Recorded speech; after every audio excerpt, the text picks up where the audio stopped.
Hi, +1 ബയോളജിയിലെ വളരെ important chapter ആണ് excretory products and their elimination. മറ്റൊന്നുമല്ല, നമ്മുടെ ഹ്യൂമൻ എക്സ്ക്രീറ്ററി സിസ്റ്റത്തെ കുറിച്ച് പഠിക്കുന്ന വളരെ ഡീറ്റെയിൽ ആയിട്ട് പഠിക്കുന്ന ഒരു ചാപ്റ്റർ ആണത്. അപ്പോൾ അതിനകത്ത് വളരെ ഇമ്പോർട്ടന്റ് ആണ് നമ്മുടെ ചീഫ് എക്സ്ക്രീറ്ററി ഓർഗൻ എന്ന് പറയുന്നത് കിഡ്നിയാണ്.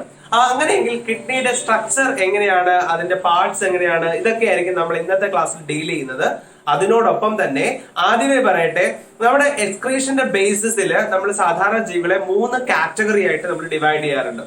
വെള്ളത്തിലൊക്കെ ജീവിക്കുന്ന ജീവികൾ സാധാരണഗതിയിൽ എക്സ്ക്രീറ്റ് ചെയ്യുന്നത് അമോണിയ എന്ന് പറയുന്ന വളരെ വാട്ടർ സൊല്യൂബിൾ ആയിട്ടുള്ള എന്നാൽ ഹൈലി ടോക്സിക് ആയിട്ടുള്ള ഒരു ഫോമിലാണ്. അങ്ങനെ അമോണിയ എന്ന ഫോമിലാണ് എക്സ്ക്രീഷൻ ചെയ്യുന്നതെങ്കിൽ അവരെയാണ് അമോണോടെലിക് എന്ന് വിളിക്കുന്നത്. ഫിഷസ് ഒക്കെ ആ കാറ്റഗറിയിലാണ് വരുന്നത്. എന്നാൽ റെപ്റ്റൈൽസിനെ പോലെയുള്ളവർ നോക്കിക്കഴിഞ്ഞാൽ അവര് യൂറിയ എന്ന ഫോമിലാണ് ഈ എക്സ്ക്രീറ്റ്, അതായത് നൈട്രോജനസ് വേസ്റ്റ് പുറത്തേക്ക് കളയുന്നത്. അവരെ നമ്മൾ യൂറിയോടെലിക് എന്ന് വിളിക്കുന്നു. എന്നാൽ ബേർഡ്സ് പോലെയുള്ളവര് യൂറിക് ആസിഡ് എന്ന ഫോമിലാണ് എക്സ്ക്രീഷൻ ചെയ്യുന്നത്. അവരെ നമ്മൾ യൂറിക്കോടെലിക് എന്നാണ് വിളിക്കുന്നത്. അപ്പോൾ ഇതിനുള്ള എക്സാമ്പിൾസ് ടെക്സ്റ്റിനകത്തുണ്ട്, അതുകൂടി ഇത് വായിച്ചു വെച്ചേക്കണം. അതൊരു ഇൻട്രൊഡക്ഷറി സെക്ഷനിൽ വരുന്നതാണെങ്കിലും സാധാരണ പരീക്ഷയ്ക്ക് വരുന്ന ഒരു ചോദ്യം തന്നെയാണ് അമോണോടെലിക്, യൂറിയോടെലിക് ആൻഡ് യൂറിക്കോടെലിക്. പഠിക്കാൻ മറക്കരുത്. അത് കഴിഞ്ഞാൽ നമ്മൾ പഠിക്കുന്നതാണ് ഡീറ്റെയിൽ ആയിട്ട് നമ്മുടെ കിഡ്നിയുടെ സ്ട്രക്ചർ. നമുക്ക് എത്ര കിഡ്നി ഉണ്ട്? 2 കിഡ്നി ഉണ്ട്. എവിടെ? നമ്മുടെ ആ നട്ടലിന്റെ സൈഡിലായിട്ട് ഇവിടെ ആയിട്ട് നമുക്ക് 2 കിഡ്നിയാണ് വരുന്നത്. ആ കിഡ്നിയുടെ ഒരു കിഡ്നിയുടെ സ്ട്രക്ചർ നമുക്ക് ആദ്യം ഒന്ന് ഡീറ്റെയിൽ ആയിട്ട് നോക്കാം. ഒരു പയറുമണി ഷേപ്പ് ആണ് അല്ലേ, നമ്മൾ അതിനെ കിഡ്നി ഷേപ്പ് തന്നെ വിളിക്കാറുണ്ട്. ആ ഷേപ്പിലാണ് 2 കിഡ്നീസ് ഇരിക്കുന്നത്. 2 ഇവിടെ ഉണ്ടെന്ന് വിചാരിക്കും കേട്ടോ, അവിടെ ഒരെണ്ണം ഞാൻ വരച്ചിട്ടുള്ളൂ. അപ്പൊ അതിൽ നമ്മൾ നോക്കുമ്പോൾ ഇതിൽ പ്രധാനമായിട്ട് വരുന്ന ഭാഗങ്ങൾ എന്ന് പറയുന്നത്, ഒന്ന് ഒരു കിഡ്നി, ചെറുതായിട്ട് ഇവിടെ വരയ്ക്കാം. So this is A kidney, this is another kidney. പിന്നെ അതിൽ നിന്ന് വരുന്ന യൂറിറ്റർ, ഇത് രണ്ടും യൂറിറ്റർ ജോയിൻ ചെയ്തിട്ട് ഈ യൂറിൻ ശേഖരിച്ച് വെക്കുന്ന സ്ഥലം, അതാണ് യൂറിനറി ബ്ലാഡർ. അവിടെ നിന്നും യുറീത്ര. ഇതാണ് സാധാരണഗതിയിൽ ഒരു ജനറൽ സ്ട്രക്ചർ എന്ന് പറയുന്നത്. അതിന് ഒരു കിഡ്നിയുടെ സ്ട്രക്ചറാണ് നമ്മൾ ഇനി ഡീറ്റെയിൽ ആയിട്ട് നോക്കാൻ പോകുന്നത്. ഒരു കിഡ്നിയുടെ സ്ട്രക്ചർ നമ്മൾ എടുക്കുമ്പോൾ അതിന് ഔട്ടർ മോസ്റ്റ് ക്യാപ്സ്യൂൾ ഉണ്ട്, അതിന് കവറിംഗ് കൊടുത്തിട്ടുണ്ട് അതിന്. പിന്നെ നമ്മൾ അത് കഴിഞ്ഞ നോച്ച്, ഒരു അകത്തോട്ട് കുഴിഞ്ഞിരിക്കുന്ന ഒരു പോർഷൻ കാണും. അതിനെ നമ്മൾ വിളിക്കുന്ന പേരാണ് hilum. It is called hilum. Hilum. ആ ഹൈലം റീജിയനിൽ നോക്കിക്കഴിഞ്ഞാൽ അകത്ത് കുറെ ഒരു കാവിറ്റി പോലൊരു സ്ഥലമുണ്ട്. അതിനെ നമ്മൾ വിളിക്കുന്ന പേരാണ് റീനൽ പെൽവിസ്. ആ റീനൽ പെൽവിസ് ആണ് ഇവിടെ വരുന്ന റീജിയൻ. അതിനിങ്ങനെ കുറെ പ്രൊജക്ഷൻസ് ഉണ്ട്. ഈ ഫണൽ ഷേപ്പ് ആയിട്ടിരിക്കുന്ന നമ്മുടെ റീനൽ പെൽവിസിന്റെ എന്താ പറയാ, പ്രൊജക്ഷൻസ് ആയിട്ടിരിക്കുന്നത്, ഇതാണ് പ്രൊജക്ഷൻസ്. ആ പ്രൊജക്ഷൻസിനെ നമ്മൾ വിളിക്കുന്ന പേരാണ് റീനൽ കാലിക്സ്. അപ്പൊ ഈ കാലിക്സസ് എന്ന് വിളിക്കാം, കാലിക്സ് എന്ന് സിംഗുലർ ആയിട്ട് വിളിക്കാം. ഈ റീനൽ കാലിക്സിലേക്കാണ് യൂറിൻ ഫിൽറ്റർ ചെയ്ത് കിട്ടുന്നത്. മീൻസ് അത് യൂറിൻ ഫോം ചെയ്തിട്ട് അത് കളക്ട് ചെയ്യുന്നത് ഈ പറയുന്ന നമ്മുടെ റീനൽ പെൽവിസിലേക്കാണ് കളക്ട് ചെയ്യപ്പെടുന്നത്. ഇനി നമ്മുടെ ഇന്നർ റീജിയൻ, അതായത് നമ്മുടെ കിഡ്നിയുടെ ഇന്നർ റീജിയൻ 2ആയിട്ട് നമ്മൾ ഡിവൈഡ് ചെയ്തിട്ടുണ്ട്. ഔട്ടർ റീജിയനെ വിളിക്കുന്ന പേരാണ് cortex. Outer is called cortex. This is the cortex. And the inner region is called medulla. Inner റീജിയനെ വിളിക്കുന്ന പേര് മെഡുല. അപ്പോ നമ്മൾ പഠിക്കുമ്പോൾ എങ്ങനെയാ പഠിക്കുക? Outer cortex, inner medulla. Outer cortex, inner medulla. അപ്പൊ പുറത്തുള്ള ഭാഗം കോർട്ടെക്സ്, അകത്തുള്ള ഭാഗം മെഡുല. ഇതാണ് കിഡ്നിയുടെ ജനറൽ സ്ട്രക്ചർ എന്ന് പറയുന്നത്. ഈ മെഡുല്ലയിൽ നമ്മൾ നോക്കുമ്പോൾ പഴയ ഈജിപ്തിലൊക്കെ ഉണ്ടായിരുന്ന പിരമിഡ് പോലെയുള്ള കുറച്ച് സ്ട്രക്ചേഴ്സ് ഈ മെഡുല്ലറി റീജിയനിൽ കാണപ്പെടുന്നു. അപ്പൊ ദിസ് ഈസ് മെഡുല്ല. മെഡുല്ലയിൽ കാണപ്പെടുന്ന പിരമിഡ് ലൈക്ക് സ്ട്രക്ചേഴ്സ്.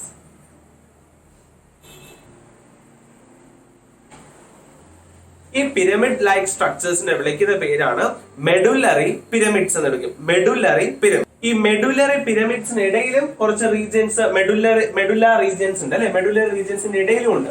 ആ മെഡുലറി റീജിയൻസ്, അതായത് നമ്മുടെ പിരമിഡിന്റെ ഇടയിൽ കാണപ്പെടുന്ന മെഡുലറി റീജിയൻസിനെ വിളിക്കുന്ന പേരാണ് റീനൽ കോളം, അല്ലെങ്കിൽ കോളംസ് ഓഫ് ബെർട്ടിനി എന്ന് വിളിക്കും. കോളംസ് ഓഫ് ബെർട്ടിനി എന്ന് വിളിക്കും.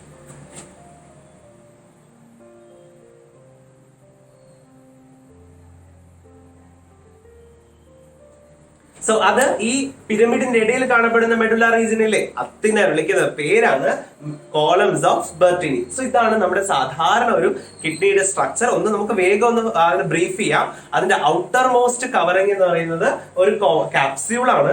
ഇന്നർ റീജിയൻ നമ്മൾ 2 റീജിയൻസ് ആയിട്ട് ഡിവൈഡ് ചെയ്തിട്ടുണ്ട്. Outer cortex, inner medulla. ഒരു നോച്ച്, ഒരു കർവ്ഡ് ഷേപ്പ്, കോൺകേവ് ഷേപ്ഡ് ഒരു നോച്ച് അതിനകത്ത് കാണപ്പെടും. അതിനെ നമ്മൾ വിളിക്കുന്ന പേരാണ് ഹൈലം. അകത്തൊരു ഫണൽ ഷേപ്ഡ് റീജിയൻ ആണ്, അതാണ് റീനൽ പെൽവിസ്. ആ പെൽവിക് റീജിയൻ കുറെ പ്രൊജക്ഷൻസ് ഉണ്ട്, അതിനെ നമ്മൾ കാലിസസ് എന്ന് വിളിക്കുന്നു. ആ മെഡുല റീജിയനിൽ പിരമിഡ് ലൈക്ക് സ്ട്രക്ചേഴ്സ് ഉണ്ട്, അതിനെ വിളിക്കുന്ന പേരാണ് മെഡുലറി പിരമിഡ്സ്. അപ്പൊ ഇതാണ് ഈ മെഡുലറി പിരമിഡ്സ് എങ്ങോട്ടാ പ്രൊജക്ട് ചെയ്ത് നിൽക്കുന്നത്? നമ്മുടെ കാലക്സിസിലേക്കാണ് പ്രൊജക്ട് ചെയ്ത് നിൽക്കുന്നത്, കാരണം അതിലേക്ക് ഇങ്ങനെ വന്ന് വീഴുന്ന രീതിയിൽ അങ്ങനെയാണ് നിൽക്കുന്നത്. അപ്പൊ ഇതാണ് നമ്മുടെ കിഡ്നിയുടെ ജനറൽ സ്ട്രക്ചർ എന്ന് പറയുന്നത്. കിഡ്നിക്ക് അത് നോക്കിക്കഴിഞ്ഞാൽ അതിന്റെ സ്ട്രക്ചറൽ ആൻഡ് ഫങ്ഷണൽ യൂണിറ്റ് എന്ന് പറയുന്നത് നെഫ്രോൺസ് എന്ന് പറയുന്ന സെല്ലുകളാണ്. So the functional, structural and functional unit of kidney, മറക്കരുത്, നെഫ്രോൺസ്. നെഫ്രോൺസ് ആണ് കിഡ്നിയുടെ സ്ട്രക്ചറലും ഫങ്ഷണലുമായിട്ടുള്ള യൂണിറ്റ് എന്ന് പറയുന്നത്. ഇനി നമുക്ക് അപ്പൊ ആരുടെ സ്ട്രക്ചർ നോക്കാം? നെഫ്രോൺസിന്റെ സ്ട്രക്ചർ നോക്കാം.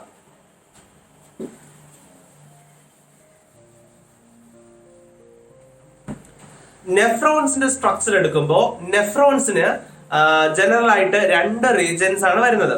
ഒന്നെന്ന് പറയുന്നത് നമ്മുടെ ഗ്ലോമർലസ് എന്ന് പറയുന്ന പോർഷൻ, പിന്നെ കുറെ ഡക്റ്റ് പോലത്തെ പോർഷൻ, അതിനെ വിളിക്കുന്ന പേരാണ് റീനൽ ട്യൂബ്യൂൾസ്. അപ്പോ ഗ്ലോമർലസും റീനൽ ട്യൂബ്യൂൾസും ചേരുന്നതാണ്, ട്യൂബ് ലൈക്ക് പാർട്ട് എല്ലാം കൂടി ചേരുന്നതാണ് നമ്മുടെ ഒരു നെഫ്രോൺ എന്ന് പറയുന്നത്. അപ്പൊ നമുക്ക് സ്ട്രക്ചർ നോക്കാം. ഇതാ ഒരു ആർട്ടേരിയോൾ വന്നിട്ട് അത് കുറെ ബ്രാഞ്ചസ് ആയിട്ട് ഇങ്ങനെ ഡിവൈഡ് ചെയ്യും.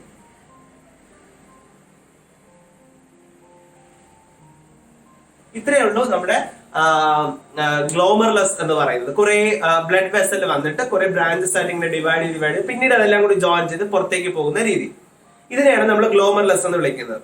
അതിൽ നിന്നും പിന്നെ വരുന്ന യൂറിനെ കളക്ട് ചെയ്യാൻ വേണ്ടിയിട്ട് ഒരു മെംബ്രെയിൻ ലൈക്ക് സ്ട്രക്ചർ ഇവിടെ ഉണ്ട്, ഒരു കപ്പ് പോലത്തെ സ്ട്രക്ചർ.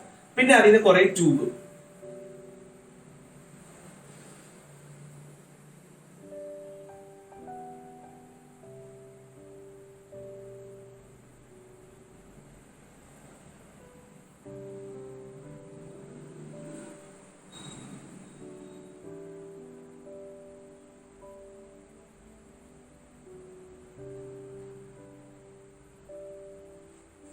ഇതാണ് നമ്മുടെ റീനൽ ട്യൂബ്യൂൾ എന്ന് പറയുന്ന റീജിയൻ.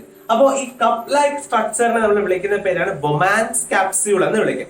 അതിനു മുന്നേ ഈ ഗ്ലോമർലസിൽ ഒരു കാര്യം കൂടി പറയാനുണ്ട്. ബ്ലഡ് ഇങ്ങോട്ട് കൊണ്ടുവരുന്നതാണ് ഈ ആർട്ടീരിയോൾ. ഇതിനെ നമ്മൾ വിളിക്കുന്ന പേരാണ് അങ്ങോട്ട് കിഡ്നിയിലേക്ക് കൊണ്ടുപോകുന്നു, അങ്ങോട്ട് കിഡ്നിയിലേക്ക് ബ്ലഡ് കൊണ്ടുപോകുന്നു എന്ന അർത്ഥത്തില് അഫറന്റ് ആർട്ടീരിയോൾ. അങ്ങോട്ട് പോകുന്നത് afferent arteriole. So this is afferent arteriole. Afferent arteriole. അപ്പോ കിഡ്നിയിലേക്ക് ബ്ലഡ് കൊണ്ടുപോകുക, അല്ലെങ്കിൽ നെഫ്രോൺസിലേക്ക് ബ്ലഡ് കൊണ്ടുപോകുന്നത് അഫറന്റ് ആർട്ടീരിയോൾ. അതുപോലെ കിഡ്നിയിൽ നിന്നും നമ്മുടെ ബ്ലഡിനെ തിരിച്ച് ഹാർട്ടിലേക്ക് കൊണ്ടുവരാൻ സഹായിക്കുന്ന എഫറന്റ് ആർട്ടീരിയോൾ, ഇങ്ങോട്ട് കൊണ്ടുവരുന്ന efferent arteriole. So this is efferent arteriole. അപ്പൊ അങ്ങോട്ട് അഫറന്റ്, ഇങ്ങോട്ട് എഫറന്റ്, മറക്കരുത്. അപ്പൊ അങ്ങോട്ട് കൊണ്ടുപോകുന്ന അഫറന്റ് ആർട്ടീരിയോൾ, ഇങ്ങോട്ട് കൊണ്ടുവരുന്ന എഫറന്റ് ആർട്ടീരിയോൾ. അതിൽ നിന്നും ഉണ്ടാകുന്ന ഫിൽട്ടർ ചെയ്തെടുക്കുന്ന ആ യൂറിനെ കളക്ട് ചെയ്യാനായിട്ട് ഒരു കപ്പ് ലൈക്ക് സ്ട്രക്ചർ അവിടെ ഇരിപ്പുണ്ട്. അതിനെ വിളിക്കുന്ന പേരാണ് ബൊമാൻസ് കാപ്സ്യൂൾ. Bowman's capsule. അപ്പൊ കപ്പ് ലൈക്ക് സ്ട്രക്ചറിനെ വിളിക്കുന്ന പേരാണ് ബൊമാൻസ് കാപ്സ്യൂൾ. ഈ ബൊമാൻസ് കാപ്സ്യൂൾ ആ യൂറിനെ കളക്ട് ചെയ്യുന്നുള്ളൂ. അപ്പൊ ഇത് രണ്ടും കൂടി ചേർത്ത്, അതായത് നമ്മുടെ ഗ്ലോമർലസും ബൊമാൻസ് കാപ്സ്യൂളും കൂടി ചേർത്ത് നമ്മൾ വിളിക്കുന്ന പേരാണ് മാൽഫീജിയൻ ബോഡി അല്ലെങ്കിൽ റീനൽ കോർപ്പസൽസ് എന്ന് വിളിക്കും. ഏതൊക്കെ ചേർത്തിട്ടാണ് വിളിക്കുന്നത്? നമ്മുടെ ബൊമാൻസ് കാപ്സ്യൂളും ഗ്ലോമർലസും കൂടി ചേർത്ത് വിളിക്കുന്ന പേരാണ് മാൽഫീജിയൻ ബോഡി അല്ലെങ്കിൽ റീനൽ കോർപ്പസൽസ് എന്ന് വിളിക്കും. അപ്പൊ ഇതിൽ നിന്നുണ്ടാകുന്ന യൂറിനെ പിന്നെ കൊണ്ടുപോകുന്ന ഡക്ട് സിസ്റ്റമാണ്. അതിന് വളരെ കോയിൽ ചെയ്തിരിക്കുന്ന ആദ്യത്തെ ഡക്ട് സിസ്റ്റത്തെ വിളിക്കുന്ന പേരാണ് പ്രോക്സിമൽ കൺവല്യൂട്ടഡ് ട്യൂബ്യൂൾസ് അഥവാ PCT. This is called PCT, proximal convoluted tubule. പിന്നെ അവിടെ നമ്മുടെ ഹെയർ പിൻ പോലത്തെ ഒരു സ്ട്രക്ചർ ഉണ്ട് അല്ലെ, നമ്മുടെ എന്താ പറയുക, സേഫ്റ്റി പിൻ പോലെയൊക്കെ ഇരിക്കുന്ന ഒരു സ്ട്രക്ചർ. ഈ സ്ട്രക്ചറിനെ നമ്മൾ വിളിക്കുന്ന പേരാണ് Henle's loop. It is called Henle's loop. Henle's loop. അപ്പൊ ആ ഹെയർ പിൻ പോലിരിക്കുന്ന സ്ട്രക്ചറിനെ വിളിക്കുന്ന പേരാണ് ഹെൻലീസ് ലൂപ്പ്. അത് കഴിയുമ്പോൾ വീണ്ടും കുറെ കോയിലിന്റെ സ്ട്രക്ചേഴ്സ് കാണപ്പെടുന്നു. അതിനെ വിളിക്കുന്ന പേരാണ് ഡിസ്റ്റൽ കൺവല്യൂട്ടഡ് ട്യൂബ്യൂൾ അഥവാ DCT, ഡിസ്റ്റൽ കൺവല്യൂട്ടഡ് ട്യൂബ്യൂൾ അല്ലെങ്കിൽ DCT. അത് നേരെ ചെന്ന് കയറുന്നത് എല്ലായിടത്തു നിന്ന് വരുന്ന യൂറിൻ, എല്ലാ നെഫ്രോൺസിൽ നിന്ന് വരുന്ന യൂറിനെയും കളക്ട് ചെയ്യുന്ന ഒരു കോമൺ ഡക്റ്റ് ആണ്. അതിനെ വിളിക്കുന്ന പേരാണ് കളക്ടിങ് ഡക്റ്റ്. അപ്പോ എല്ലായിടത്തു നിന്നും കളക്ട് ചെയ്യുന്നതാണ് കളക്ടിങ് ഡക്റ്റ് എന്ന് പറയുന്നത്. അപ്പൊ ഇതാണ് നമ്മുടെ ട്യൂബുലാർ പാർട്ട്. ഇത്രയും ട്യൂബ്സിൽ കൂടിയാണ് യൂറിൻ കളക്ടിങ് ഡക്റ്റിൽ എത്തുന്നത്. കളക്ടിങ് ഡക്റ്റ് ആണ് പിന്നെ ഇതിനെ കാൽക്കുലയിൽ എത്തുകയും കാലിക്സിൽ എത്തിക്കുന്നതും കാലിക്സിൽ നിന്ന് പിന്നെ അത് പെൽവിസിൽ നിന്ന് അതുവഴി യുറീറ്ററിലേക്കും പിന്നെ യൂറിനറി ബ്ലാഡറിൽ കൊണ്ടുപോയി സ്റ്റോർ ചെയ്ത് യുറീത്ര വഴി പുറത്തേക്ക് പോകുന്നത്. അപ്പൊ ഈ ഒരു പാറ്റേണിലാണ് നെഫ്രോൺസിനെ അറേഞ്ച് ചെയ്തിരിക്കുന്നത്. ഈ നെഫ്രോൺസിന്റെ ഗ്ലോമറുലാർ പാർട്ട് ഇരിക്കുന്നത് കോർട്ടക്സിലാണ്. നമ്മുടെ കിഡ്നി പഠിച്ചല്ലോ, ആ കിഡ്നിയില് ഈ കോർട്ടക്സ് റീജിയനിലായിരിക്കും ഈ പറഞ്ഞ ഗ്ലോമർലെസും ബൊമാൻസ് ക്യാപ്സുളും ഒക്കെ ഇരിക്കുന്നത്. എന്നിട്ട് അതിന്റെ ട്യൂബുലാർ പാർട്ട് ഇരിക്കുന്നത് എങ്ങോട്ടായിരിക്കും ചോദിച്ചു കഴിഞ്ഞാൽ that will be into the medullary region. മെഡുലയിലായിരിക്കും അതിന്റെ ഈ ട്യൂബുലാർ പാർട്ട്. അപ്പൊ ഇത്രയും കോർട്ടക്സിലും ഇതിന് ശേഷമുള്ളത് മെഡുലയിലായിട്ടും ആണ് കാണപ്പെടുന്നത്. പക്ഷെ ചിലപ്പോ മിക്കവാറുമുള്ള ഒരുപാട് നെഫ്രോൺസില് ഈ ഹെൻലീസ് ലൂപ്പ് തീരെ ചെറുതായിരിക്കും. അപ്പൊ നെഫ്രോൺസിന്റെ കുറച്ചു ഭാഗം മാത്രമേ എവിടെ കാണപ്പെടൂ, നമ്മുടെ മെഡുല്ലയ്ക്ക് അകത്ത് കാണപ്പെടൂ. അത്തരത്തില് ഹെൻലീസ് ലൂപ്പിന്റെ അളവ് കുറവാണെങ്കിൽ അത്തരം നെഫ്രോൺസിനെ വിളിക്കുന്ന പേരാണ് കോർട്ടിക്കൽ നെഫ്രോൺസ്. ബിക്കോസ് അതിന്റെ മേജർ പോർഷൻ എവിടെയാണ് ഇരിക്കുന്നത്, കോർട്ടക്സിലാണ് ഇരിക്കുന്നത്. എന്നാൽ ചില നെഫ്രോൺസ് നമ്മൾ എടുക്കുമ്പോൾ അതിന്റെ ഹെൻലീസ് ലൂപ്പ് നല്ല ലെങ്തി ആണ്. അപ്പോ കൂടുതൽ റീജിയൻ എങ്ങോട്ടിരിക്കും, മെഡുല്ലയിലേക്ക് ആയിരിക്കും കാണപ്പെടുക. അത്തരത്തിലുള്ള മെഡുല്ലയിലേക്ക് ഹെൻലീസ് ലൂപ്പ് നല്ല നീളം ഉണ്ടെങ്കിൽ മെഡുല്ലയിലേക്ക് കാണപ്പെടുന്ന അത്തരം നെഫ്രോൺസിനെ വിളിക്കുന്ന പേരാണ് ജെക്സ്റ്റാ മെഡുലറി നെഫ്രോൺസ് എന്ന് വിളിക്കും. ഇങ്ങനെ രണ്ടു തരം നെഫ്രോൺസ് ഉണ്ട്. അത് ഹെൻലീസ് ലൂപ്പിന്റെ ലെങ്ത്തിന്റെ അടിസ്ഥാനത്തിലാണ് നമ്മൾ ആ ക്ലാസിഫിക്കേഷൻ ചെയ്യുന്നത്. ഇനി ഈ എഫറന്റ് ആർട്ടിയോള് വെറുതെ അങ്ങ് കളഞ്ഞിട്ട് പോകത്തൊന്നുമില്ല. ഈ എഫറന്റ് ആർട്ടിയോള് പിന്നീട് വന്നതിന് ശേഷം നമ്മുടെ ഇതുവഴി വന്ന് ഈ ഹെൻലീസ് ലൂപ്പിന് പാരലൽ ആയിട്ട് ഫ്ലോ ചെയ്യും.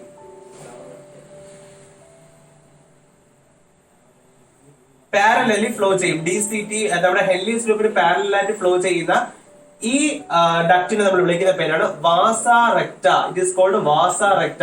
അപ്പൊ വാസ റെക്ട ആർക്ക് പാരലൽ ആയിട്ടാണ് ഫ്ലോ ചെയ്യുന്നത്, അത് ഹെൻലീസ് ലൂപ്പിന് പാരലൽ ആയിട്ടാണ് ഫ്ലോ ചെയ്യുന്നത്. അത് ഏതിന്റെ കണ്ടിന്യൂഷൻ ആണ്, എഫറന്റ് ആർട്ടീരിയോളിന്റെ കണ്ടിന്യൂഷൻ ആണ്. So this is the structure of kidney. അപ്പോ കറക്റ്റ് ആയിട്ട് കിഡ്നിയുടെ സ്ട്രക്ചർ നന്നായിട്ട് പഠിച്ച് മനസ്സിലാക്കുക. ഇനി ഇതിന് ശേഷമുള്ള ടോപ്പിക് ആണ് യൂറിൻ ഫോർമേഷൻ എന്ന് പറയുന്നത്. അതുമായി നമുക്ക് വേറൊരു ക്ലാസ്സിൽ കണ്ടുമുട്ടാം നിങ്ങളോടൊപ്പം. എന്നും പഠനത്തിൽ ഞാനും